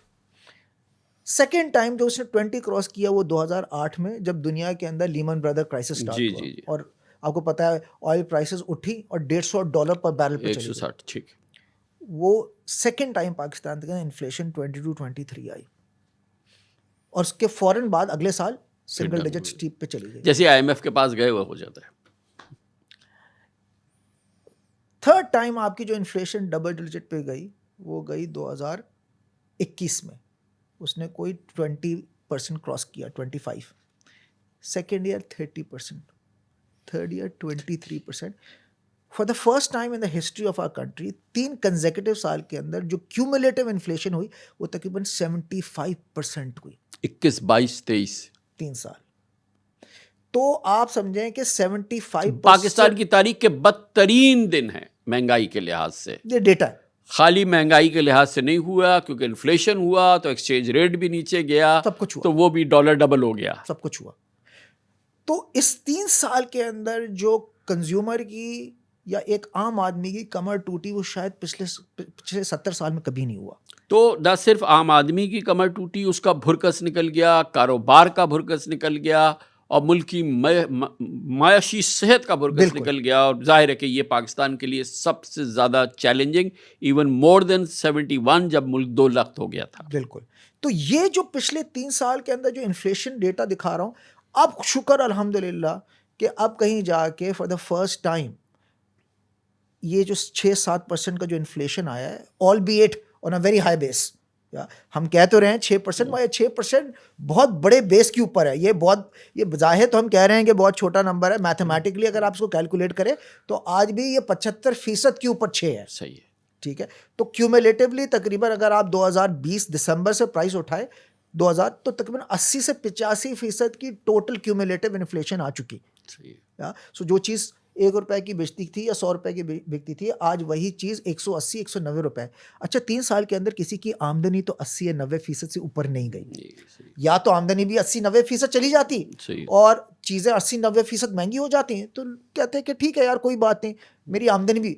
हुआ ये कि आमदनी आपकी मेरे ख्याल में हाफ ऑफ 80% ऊपर गई होगी, 35-40% से। तो इवेंचुअली क्या हुआ कि आपकी जो कुव्वत ख़रीद कम हो गई, आपने कॉम्प्रोमाइज़ करना शुरू कर दिया, या कम क्वांटिटी ख़रीद के या लोअर ग्रेड ब्रांड ख़रीद करके, बिकॉज आपने एक एवरीडे कंज्यूमर प्रोडक्ट है, आपने दांत भी साफ़ करने हैं, आपने हाथ भी धोने हैं, तो ऐसी चीज़ नहीं है कि आप एग्जिट कर रहे हैं। तो ये एक बहुत बड़ा एक फ़र्क आया और लोग पाकिस्तान के अंदर उनकी इनकम लेवल बहुत कमज़ोर हुई है। देखिए, ये पाकिस्तान के लिए डेवास्टेटिंग पीरियड इकोनॉमी के लिहाज से, जो नंबर्स आपने दिए आई ओपनिंग है। जाहिर है कि जब गौर से आप देखते हो तो आपको अंदाज़ा होता है कि किस दौर से ये पाकिस्तान गुजरा है। अब मुझे ये एक्सप्लेन कीजिए कि जब पाकिस्तान के एक आदमी का भुरकस निकल गया, इकोनॉमी का भुरकस निकल गया, ये तमाम चीज़ें, how come PNG and Unilever and Reckitt and Nestle of this world kept making a reasonable amount of money? वो क्यों नहीं डाउन में गए? देखिए, FMCG जो सेक्टर है ना, वो सेक्टर को कहते हैं ऑल वेदर कंपनी। हाँ, मतलब इतने में भी जो है वो मुनाफा बना लेता जब है। देखिए बूम आता है ना, तो ये कभी बूम नहीं करती इतनी, और जब बस्ट आता है तो बस्ट भी नहीं करती, बिकॉज ये रोज़मर्रा की चीज़ें बेचती है। ये बूम और बस्ट साइकिल ज़्यादा चलती है ऑटोमोबाइल के अंदर, वाइट गुड्स के अंदर, प्रॉपर्टी के अंदर। तो इसी वजह से ये कंपनीज जो है ना, ये शॉक बर्दाश्त कर जाती हैं, ये साइकिल निकाल जाती है। ये कंज्यूमर गुड्स का एक फ़ायदा है, शायद टेक जैसी वो आपको रिटर्न्स ना दें, ठीक है, बट जब भी प्रैक्टिकली कोई मुश्किल हालात आएंगे तो वो उनके पास इतना बफर होता है, बिकॉज ग्राहक जो होता है वो एग्जिट नहीं करता, ग्राहक कपड़े धोना नहीं बंद करता, ग्राहक बाहर जाना तो बंद कर देगा, बाहर के एंटरटेनमेंट नहीं करेगा, मगर कपड़े तो धोएगा, टूथब्रश ब्रश भी करेगा, कम पेस्ट लगाएगा, बाल भी धो लेगा, ठीक है, 2 दफ़ा शैम्पू नहीं करेगा, 1 दफ़ा कर लेगा, तो फ्रीक्वेंसी कम कर देगा, एग्जिट नहीं करेगा। कुछ कैटेगरीज होती हैं जिसमें वो एग्जिट कर जाते हैं, वो कहते हैं यार मैंने नहीं ख़रीदना। ठीक, अब इंटरेस्टिंग बात है, मेरी डॉलेंस वालों से बात हो रही थी, यही अभी नहीं कोई साल पहले, कि मैंने कहा आपकी सेल कैसी चल रही है? तो उन्होंने कहा सेल का तो भुरकस निकला हुआ है। तो मैंने कहा फिर क्या अच्छा है? बताइए। इंटरेस्टिंग बात ये हुई है कि हमारी बेसिकली एक रिपेयर सर्विसेज का भी पूरा एक आर्म है, उसकी बेसिकली जो है ना बहुत आमदनी बढ़ गई है, क्योंकि लोगों ने कहा कि यार हम नया तो नहीं खरीद सकते, तो रिपेयर कराओ, बिकॉज अब हालात ऐसे हैं, जब हालात सही होंगे तो फिर खरीदेंगे जाके। तो ये जो वाइट गुड्स होती हैं ये प्रैक्टिकली बूम बस्ट के अंदर उसी तरह चलती हैं, ये कंज्यूमर गुड्स कंपनी बर्दाश्त कर जाती हैं इन हालात को, इसी वजह से इनको ऑल वेदर या ऑल सीजन कंपनीज कहते हैं। अच्छा, ये इसका थोड़ा सा ये बताया कि जो आपको पता है कि जहाँ इतनी बुरे हालात हैं, यहाँ पर भी अभी भी लोग ऐसे हैं जो कहते हैं या मिलती है पाकिस्तान में कि भाई लक्स तो हमें इम्पोर्टेड चाहिए, हमें मैग्नम इम्पोर्टेड चाहिए, हमें एक्नॉर इम्पोर्टेड चाहिए, तो वो मिलता भी है, बिकता भी है। वो इसलिए होता है कि उसकी क्वालिटी जो है, जो आप प्रोड्यूस कर रहे हैं और जो वो प्रोड्यूस कर रहा है, उसके हर लिहाज से वो फ़र्क है, और वो हर लिहाज से फ़र्क है। तो ये क्या वजह है? साइज़ में चले समझ में आ जाता है कि वो साइज़ तो चले, वो साइज़ की साइंस आपने समझा दी, लेकिन क्वालिटी की साइंस समझाएं, टेस्ट की साइंस समझाएं, फीलिंग की साइंस समझाएं। लोग जो हैं वो तमाम प्रोडक्ट्स जो हैं वो प्रेफर करते हैं, जो अफोर्ड कर सकते हैं, जो करते हैं, वो बाहर से लेके आए। सो दो चीज़ें हैं। एक तो परसेप्टिव है, ठीक है, कि वो परसीव करते हैं कि अगर कोई चीज़ मेड इन यूरोप है या अमेरिका खाली है, आपके में नहीं है, ठीक है। कोक मैं- भी लाते हाँ, बिल्कुल मैं हैं, बात कर रहा हूँ, पेप्सी भी लाते ठीक है। हैं, या मतलब सो एक they एक तो prefer, एक तो परसेप्टिव है, एक तो परसेप्शन है कि बाहर की चीज़ अच्छी नहीं होगी। सर, वहाँ की क्वालिटी बेहतरी है। आ रहा हूँ मैं उसके ऊपर भी, दूसरी तरफ भी आ रहा हूँ। अच्छा, क्वालिटी जो है ना is also a function of price. जितनी गुडीज आप डालेंगे उतनी प्राइस आप चार्ज करेंगे, ठीक है। कार्बोनेटेड के अंदर जितनी आप उसके अंदर फिज डालेंगे, ठीक है, कार्बोनेशन डालेंगे, उसकी प्राइस भी ऊपर जाएगी और आप जाके कंज्यूमर को चार्ज करेंगे। तो ज़्यादातर जो बेसिकली जो क्वालिटी के ऊपर कॉम्प्रोमाइज़ किया जाता है या कम की जाती है, वो पैकेजिंग के ऊपर की जाती है, प्रोडक्ट के ऊपर नहीं की जाती है इतनी ज़्यादा। मैं आपको शैम्पू की एग्जांपल देता हूँ। आज हमारा जो शैम्पू है is preferred over any imported product in the blind when. हम लोग क्या करते हैं, हम तो ब्लाइंड प्रोडक्ट टेस्टिंग करते हैं। Okay. हम तो कंज्यूमर को कह देते हैं बगैर ब्रांड के, या ये दोनों इस्तेमाल करके बताओ कौन सा अच्छा है। वो कहते हैं ये अच्छा है, हम कहते हैं ये कहाँ का है, तो ये बाहर का होगा। हम कहते हैं नहीं, बाहर का नहीं है, यहाँ लोकल है। तो देखिए, पैकेजिंग के ऊपर तो आप कॉम्प्रोमाइज़ करते हैं क्योंकि आपने कॉस्ट कट डाउन करनी होती है, बिकॉज आपने वहाँ के कंज्यूमर को देनी होती है। तो हमेशा जो चीज़ होती है वो परचेजिंग पावर पैरिटी के साथ चलती है। आज हमारी परचेजिंग पावर पैरिटी पाकिस्तान की अगर हम देखें पर कैपिटा, वो $5,500 है, ठीक है। सऊदी अरेबिया की है $55,000। तो जाहिर बात है, मैं जब उसको जाके प्रोडक्ट दूंगा तो in terms of the usage and the feel and the look, it should be basically कि वो $55,000 पे लगे। मैं $55,000 वाली प्रोडक्ट $5,500 की जो कुव्वत खरीद वाले को दे नहीं सकता। तो इस वजह से आपको ये बैलेंसिंग करनी होती है, नहीं तो आप बिजनेस रन नहीं कर पाएंगे। अगर वो आप क्वालिटी देंगे तो उसकी कॉस्ट इतनी हो जाएगी और प्राइस इतनी हो जाएगी क्योंकि आपसे खरीदेगा ही नहीं। तो आपको वो बैलेंसिंग करनी होती है, जो कि एक इम्पॉर्टेंट है। मैग्नम की आप बात कर रहे हैं, उसके अंदर हम जो चॉकलेट इस्तेमाल करते हैं, बाहर भी वही इस्तेमाल करते हैं और पाकिस्तान भी वही इस्तेमाल करते हैं। Exactly same. फ़र्क क्या है? थिकनेस ऑफ द चॉकलेट के ऊपर। वो बहुत कोटेड होगी, ठीक है, यहाँ पे हम उसकी कोटिंग थोड़ी सी थिन कर देते हैं, तो आपको वो क्रैक नहीं मिलता।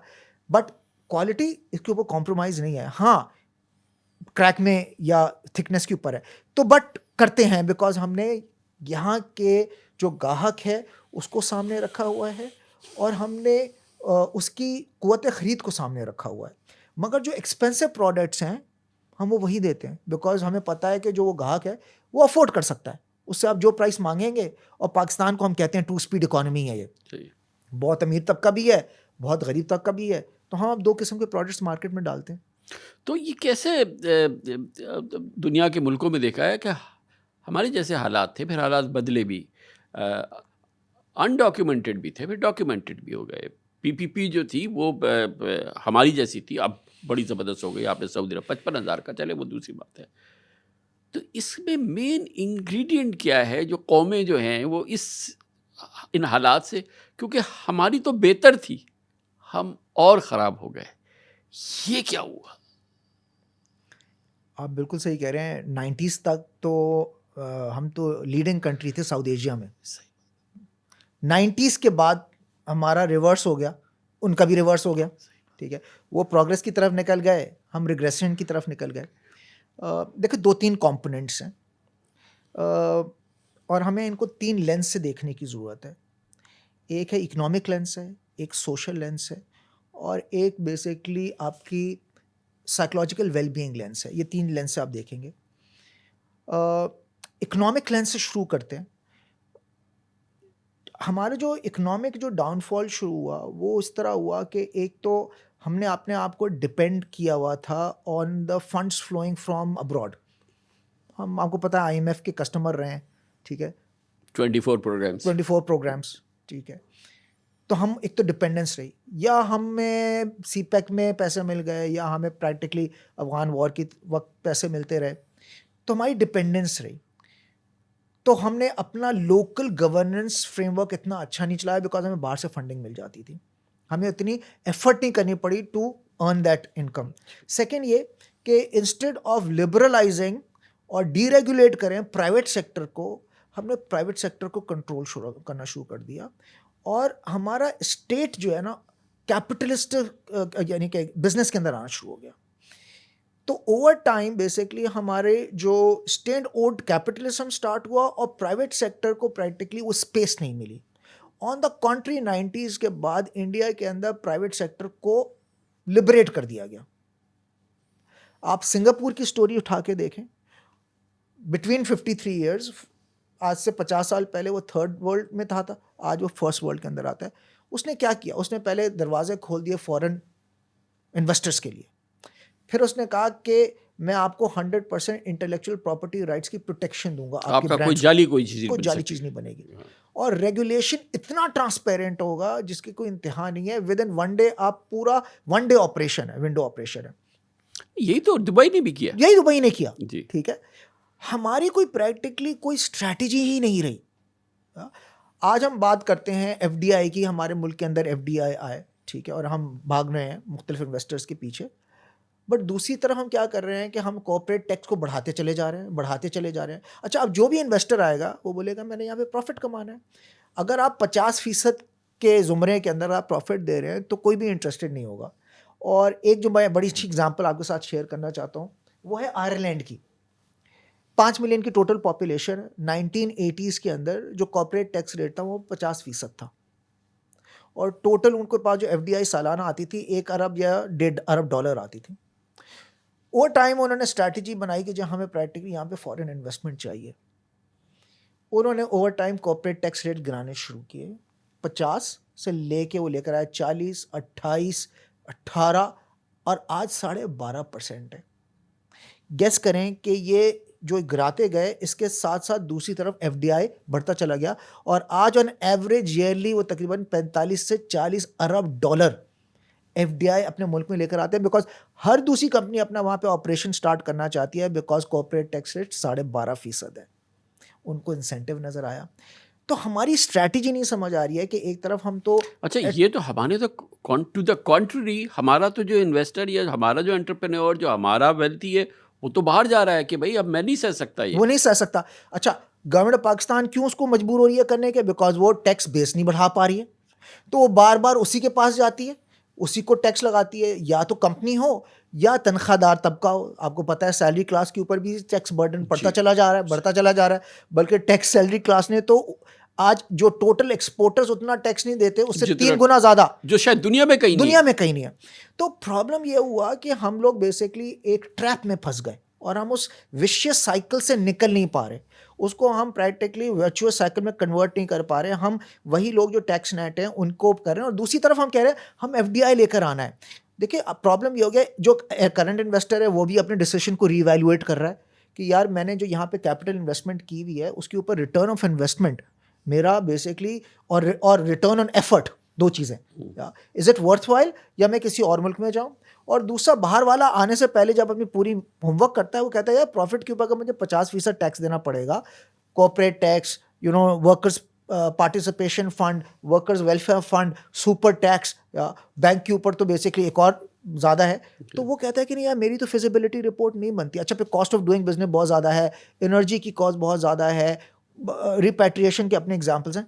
तो हमारी प्रैक्टिकली कोई स्टोरी नहीं बन पा रही है, हम लोग आइडेंटिफाई नहीं कर पा रहे कि हमारा यूनिक सेलिंग प्रोपोजिशन क्या है।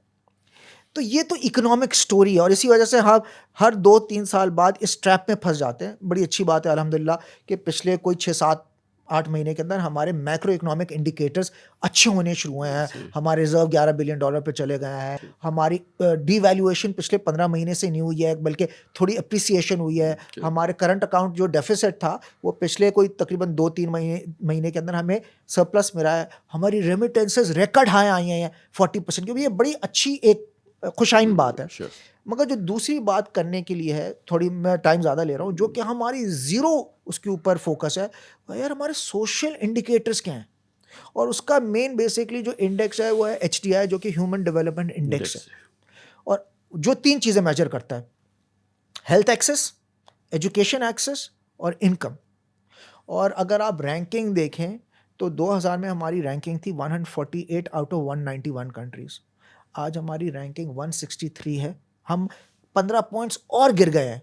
तो मतलब दुनिया की निचली तरीन सतह पे खड़े हैं, सेहत के मामलात में, तालीम के मामलात में और इनकम के मामलात में। क्योंकि आपके पास कोई फिजिकल स्पेस ही नहीं है। आप टोटल जो एजुकेशन पे लगाते हैं टोटल बजट में, वो बमुश्किल 1%, और उसकी भी क्वालिटी ऑफ स्पेंड हम बात कर सकते हैं उसके ऊपर। और टोटल जो हेल्थ पे लगाते हैं 1%। सो टोटल 100 रुपये में से मैं 2 रुपये लगाता हूँ इन 2 इंपॉर्टेंट चीज़ों पे, जो कि गरीब मुल्क है, जिसको बेसिक ये इन चीज़ों का मिलना ज़रूरी है। क्योंकि अगर कोई हेल्दी माइंड होगा और हेल्दी बॉडी होगी तभी प्रोडक्टिव होगा। तो अगर आप प्रोडक्टिविटी इंडेक्स भी देख ले तो we are the lowest on the productivity index per hour. तो दुनिया के अंदर आप प्रोडक्टिविटी इंडेक्स निकाल ले तो सबसे बड़ा जो टॉप पे है वो मेरे ख्याल में लग्जमबर्ग है। ठीक है, पर person per hour high productivity index मेरे ख्याल में कोई 7+ का है। और मतलब पाकिस्तान, कि आम ज़बान में अगर हम समझाएं कि हमारा आदमी जो घर से निकलता है किसी काम पे जाता है जहाँ पर वो 8 घंटे काम करता है, तो वो दरअसल आलमी स्टैंडर्ड के लिहाज से 2 घंटे उसने काम किया होता है और उसने सही सब कहा जगह आपने, बाकी इसने ज़ाया किया है। तो आपको बेसिकली हेल्दी ब्रेन चाहिए, हेल्दी माइंड, हेल्दी बॉडी चाहिए टू बी प्रोडक्टिव। और वो आपका HDI अच्छा होगा तो आपको मिलेगी, वो तभी मिलेगी। अच्छा, HDI के बाद जो ज़्यादा प्रोग्रेस नेशंस है वो तो एक स्टेप आगे निकल गई हैं। वो तो अब HDI को देखती नहीं, वो तो कहती हैं उस पर तो हमने, वो तो बेसिक है हमारा। ठीक है, वो अब निकल गई हैं प्रैक्टिकली हैप्पीनेस इंडेक्स के ऊपर, कि यार मेरा जो सिटीजन है वो कितना साइकोलॉजिकली खुश है, सुकून में है, और कितनी कल्चरल डाइवर्सिटी है, और मेरी कम्युनिटी वाइटैलिटी कितनी है। अब अगर आप देखें फिनलैंड का सबसे highest practically on scale of 0 to 10 होता है, वो 7.94 के ऊपर है फिनलैंड। और we are out of 137 country, हमारा जो हैप्पीनेस इंडेक्स है वो 108 है। तो ना हमारे लोग खुश हैं और ना हमारे लोग खुशहाल हैं। ठीक है, तो इकोनॉमी किस तरह प्रोग्रेस करेगी? तो ये तीनों बेसिकली एक फ्लाई व्हील होता है, जो कि ये तीनों चीज़ें एक दूसरे के अंदर फीड करती हैं। तो इंसान को पहले तो खुशहाल होगा तो वो खुश होगा, तो बेसिकली फिर माशी जो आपके हालात हैं वो खुशहाली की तरफ जाएंगे। आप खाली माशी खुशहाली को ज़्यादा सस्टेन ही नहीं कर सकेंगे। अगर आपने 1-2 साल लेकर आ भी गए तो तीसरे साल आप दोबारा से ट्रैप में चले जाएंगे उसके अंदर। तो ये पूरा, अब प्रॉब्लम ये है कि हमारी कंट्री के अंदर बाकी 2 की तो खैर बात ही नहीं होती है कि यार हम लोग 5 साल के अंदर हमने कितने लोगों को एक्सेस देना है। अल्लाह का बड़ा शुक्र है कि ये काम जो है प्राइवेट सेक्टर ने प्रैक्टिकली ओन कर लिया है। सो अगर आप देखें, एम्बुलेंसेज भी प्राइवेट सेक्टर चला रहा है, हॉस्पिटल्स भी प्राइवेट सेक्टर चला रहा है, दफना भी प्राइवेट सेक्टर रहा है, एजुकेशन भी प्राइवेट सेक्टर चला रहा है। दे रहा है। तो ये शुक्र है कि आपके ये जो गैप जो क्रिएट हुआ पूरा सोशल वेलबीइंग का, ये प्राइवेट सेक्टर ने प्रैक्टिकली उसको कवर अप किया, जो कि स्टेट की रिस्पॉन्सिबिलिटी थी। मेरे ख्याल में इसकी तरफ हमारी बिल्कुल भी फोकस नहीं है।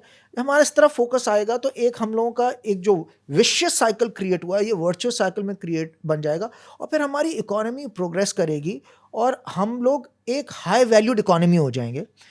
आखिरी बात करता चलूँ कि आज प्रैक्टिकली आज हमारा इकोनॉमी का साइज़ देखें, जितनी हमारी पॉपुलेशन है, हमारी पॉपुलेशन है तकरीबन 250 मिलियन की पॉपुलेशन है। इकोनॉमी का साइज़ है हमारा, जो हम डॉक्यूमेंटेड कहते हैं, 300 बिलियन का डॉलर का है। अब यही पॉपुलेशन साइज जो है वो इंडोनेशिया का इतना ही है, 240। आज उसकी जीडीपी देखें तो 1.4 ट्रिलियन डॉलर की है। तो वो उसकी मुसलमान मुल्क है, और 1997 के अंदर इतने बुरे हालात थे जिसको अंदाजा नहीं, करप्शन भी है, सब कुछ है, बट इकोनॉमी ग्रो कर रही है।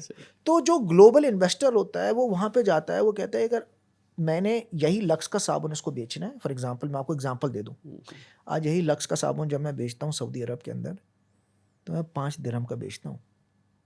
5 दिरहम का मतलब है, या 5 रियाल का बेचता हूँ। 5 रियाल का मतलब आप हिसाब लगा रहे हैं 400 रुपये का। ठीक है, आज वही लक्स का साबुन मैं पाकिस्तान के अंदर 100 रुपये का बेचता हूँ। तो ही तो नहीं है खैर। चले वही नहीं वही नहीं, उससे कम कह लें, ठीक है। तो आज जो एक कंपनी है वो कहता है यार मैं 1 लाख की टिकिया बेच के वहाँ पे मैं 4 गुना ज़्यादा कमा सकता हूँ एज़ कम्पेयर टू दिस। तो जब फॉरेन इन्वेस्टर देखता है तो कहता है यार इसकी बाइंग या परचेजिंग पावर कितनी ज़्यादा है, और उसी तरह वो अट्रैक्ट होता है। तो पाकिस्तान को जो सबसे बड़ा एडवांटेज है जो हम अभी तक प्ले नहीं कर पा रहे और जो हमें करना चाहिए वो लेबर आर्बिट्राज का है। तो हमें इतना एडवांटेज है इसका लेबर आर्बिट्राज का कि हमारा वही जो एक जो टैलेंट है वो एट हाफ द प्राइस और 1/3 द प्राइस पे काम करने के लिए तैयार है, और इसी वजह से हमारी फ्रीलांस इकोनॉमी ज़्यादा है, मगर फिर हम उसको इंटरनेट एक्सेस नहीं दे पा रहे। जी, जब हम ये कह दें कि आपको स्पेक्ट्रम नहीं मिलेगा, आप जो हैं वो अपनी एवरेज जो स्पीड है, कम है। हाँ, वो 5 MB रखें, तो जाहिर है कि फिर वो और आज टेक्नोलॉजी इज़ द टर्निंग, जो भी आपको टर्न अराउंड जो कर सकती है वो तो टेक्नोलॉजी कर सकती है। वहाँ हमारा पोटेंशियल तो ठीक ठाक है। जी बिल्कुल इसी तरह। आपके यहाँ कितना टेक्नोलॉजी का रोल है अभी, जो जब आप मैनेज करते हैं बिजनेस को और जब आप लोग चलाते हैं, तो ये कितना अब इस वक्त टेक्नोलॉजी सेंटर्ड है? मेरे ख्याल में तो देखें अब तो चॉइस बची ही नहीं कि आप टेक्नोलॉजी के इस्तेमाल के बगैर अपना बिजनेस चला सकें। तो अब तो हर प्रोसेस एक्चुअली वो डिजिटाइज हो रहा है, हर प्रोसेस डिजिटाइज हो रहा है। छोटी सी एग्जांपल है, पहले हम दुकान जाके एक बंदा भेजते थे और ऑर्डर लेता था, वो ऑर्डर बुकर आज भी भेजते हैं, और दुकानदार इंतज़ार करता था कि वो ऑर्डर बुकर आएगा तो मैं ऑर्डर लूँगा। आज हमने उसको ऐप दे दिया है, हमने कहा जब भी तुमने ऑर्डर प्लेस करना हो उस ऐप के थ्रू प्लेस कर दिया करो, वो ऑर्डर पहुंच जाएगा, हम आपकी दुकान के ऊपर माल आके उतार देंगे। तो अब तो हर चीज़ डिजिटाइज हो रही है, जितनी भी ट्रांसैक्शंस हैं वो डिजिटाइज हो रही हैं, तो उसके अलावा आपके पास चॉइस है ही नहीं, तो आप ऑपरेट नहीं कर पाएंगे आजकल के हालात के अंदर। और फिर आर्टिफिशियल इंटेलिजेंस आ गया है, आपको आइडिया होगा, रोबोट्स आ रहे हैं, तो ये तो मेरे ख्याल में बहुत बड़ा एक टेक्टोनिक शिफ्ट, मेरे ख्याल में 1-2 साल के अंदर पूरा एक शेप चेंज हो जाएगा दुनिया का और साथ में पाकिस्तान का भी। और आप इस वक्त पाकिस्तान में आज जो सूरत हाल पिछले 6 महीने में देखी है, क्योंकि ज़ाहिर है कि हमने काफ़ी डूम सिनेरियो की जो सारी बात करते रहे, लेकिन फ्रॉम हेयर ऑनवर्ड्स आपको सिचुएशन कैसी नज़र आ रही है 2025, 2026? देखिए मैं 2 चीज़ों में तोड़ूंगा। मैक्रो इकोनॉमिक इंडिकेटर्स को हमने स्टेबलाइज कर लिया है, जो कि जॉब नंबर 1 था। वो ज़रूरी है कि आप घर में सबसे पहले बाहर का गेट मजबूत करते हैं, वो आपने कर लिया कि आपने अपने तमाम इंडिकेटर्स बेहतर कर लिए, एक सेंटिमेंट अच्छा हो गया, आपने लोगों के जो उधार थे पैसे देने थे वो भी दे दिए आपने सबके, एक कॉन्फिडेंस दोबारा से आप बहाल कर रहे हैं। आपकी स्टॉक मार्केट बहुत ज़्यादा अच्छा बूम कर रही है, आपके पास हॉट मनी काफ़ी आई है बाहर से, आपके इंटरेस्ट रेट नीचे गए हैं, तो जिसकी वजह से आपकी जो डेट सर्विसिंग का अमाउंट है 1.3 ट्रिलियन से नीचे चला गया है, तो लोगों के ऊपर थोड़ा बोझ भी कम पड़ेगा, क्योंकि इंटरेस्ट रेट नीचे ला रहे हैं, 15 तक आ गया है, होपफुली वो प्रैक्टिकली मेरे ख्याल में सिंगल डिजिट में आएगा, तो बोरिंग दोबारा से स्टार्ट होगी। तो मेरे ख्याल में एक एक्टिविटी नज़र आ रही है, इंशाल्लाह ताला लग रहा है कि अगले 12 महीने के अंदर चीज़ें बेहतर होंगी। क्वेश्चन सिर्फ एक ये है कि इसके अंदर जो आपने जो टैक्स कलेक्शन का जो आपने हदफ रखा हुआ है वो आप पूरा किस तरह करेंगे, बिकॉज इनको शॉर्टफॉल आया है। अभी तक तो आप कर रहे हैं वैसे tax the already taxed, exactly under tax को या अनटैक्स को आप टैक्स नहीं कर पा रहे। आपने प्रैक्टिकली इसको चेंज करना है, नहीं तो ये जो रिवाइवल है ये लॉन्ग टर्म नहीं होगा, ये कहीं जाके ब्रेक कर जाएगा। आपने उसको प्रैक्टिकली अनलॉक करना है, आपने अपनी टैक्स बेस बढ़ानी है। आप बार बार उसी के पास जाके टैक्स नहीं ले सकते, बिकॉज ना सिर्फ वो बल्कि नया भी आपके पास इन्वेस्टर नहीं आएगा, और वो जो टैक्स ऑलरेडी जो बैठा हुआ है वो सोच रहा होगा कि यार मैं आगे फर्दर फ्यूचर इन्वेस्टमेंट लेकर आऊँ कि नहीं आऊँ। सो मैं इस चीज़ के ऊपर कहूँगा कि जो भी पॉलिसी मेकर्स हैं इसको बहुत ही एक्टिवली रिव्यू करें और इकोनॉमी को लिबरलाइज करें, प्राइवेट सेक्टर को लिबरलाइज करें, डीरेगुलेट करें, ईज ऑफ डूइंग बिजनेस लेकर आएँ। अब आज ये बातें सोची जा सकती हैं, बिकॉज अब आप आईसीयू से निकल के कम से कम आप स्टेप डाउन यूनिट में आ गए हैं, तो थोड़े से आपके वाइटल्स सही हुए हैं, आपके कोई बेसिकली हवास जो है ना वो थोड़े से बेहतर है। बहाल हुए हैं, तो ये चीज़ें सोचने की ज़रूरत है। और आखिरी बात मैं यही कहूँगा कि जो बहुत बड़ी इंपॉर्टेंट चीज़ है कि ये जो सारी इंप्रूवमेंट लेकर आए हैं हम एट अ कॉस्ट लेकर आए हैं, और वो कॉस्ट है माइक्रो इकोनॉमी। वो माइक्रो इकोनॉमी कॉस्ट क्या है? आम लोअर आवाम। आपने बेसिकली उसकी लाइफ मुश्किल बनाई है, उसको टैक्स ज़्यादा किया है, सब्सिडीज़ ले ली हैं, एनर्जी बढ़ा दिया उसके ऊपर, फ्यूल बढ़ा दिया है, हर चीज़ उसके लिए महंगी हो गई है, उसका लिविंग स्टैंडर्ड नीचे चला गया है, वो परेशान है, वो मेंटली हेल्दी नहीं है, वो फिज़िकली हेल्दी नहीं है। आपने ये जो पूरा बेनिफिट उसको किस तरह फ्लो थ्रू कराएंगे, बिकॉज अभी तक बेनिफिट उसको फ्लो थ्रू नहीं हो रहा, ये बेनिफिट अभी तक ऊपर ट्रिकल डाउन नहीं हुआ, ट्रिकल नहीं हो रहा। ये जब तक ट्रिकल नहीं होगा ये फ्लाई व्हील नहीं चलेगा, ये फ्लाई व्हील आके फंस जाएगा। ये कॉन्वर्सेशन हो नहीं रही, ये चीज़ें रेडार के ऊपर नहीं है कि जो एक आम तबका है, जो माइक्रो इकोनॉमी है, इसको अनलॉक किस तरह करना है। ये साइकिल तभी कंप्लीट होगा जब प्रैक्टिकली आप इसको अनलॉक करेंगे और ये ट्रिकल डाउन करेगा। अगर ये ट्रिकल डाउन नहीं करेगा तो मुझे अफसोस के साथ कहना पड़ रहा होगा कि शायद हम साल 1.5-2 साल के अंदर दोबारा से उसी रट के अंदर फंस जाएंगे। अल्लाह ना करे ऐसा हो, बट बहरहाल अभी फिलहाल हमें लाइट नजर आती है। बिल्कुल, टनल। बिल्कुल, thank you so much Aamir Rasool. Thank you जी, बहुत थैंक यू, बहुत शुक्रिया, थैंक यू।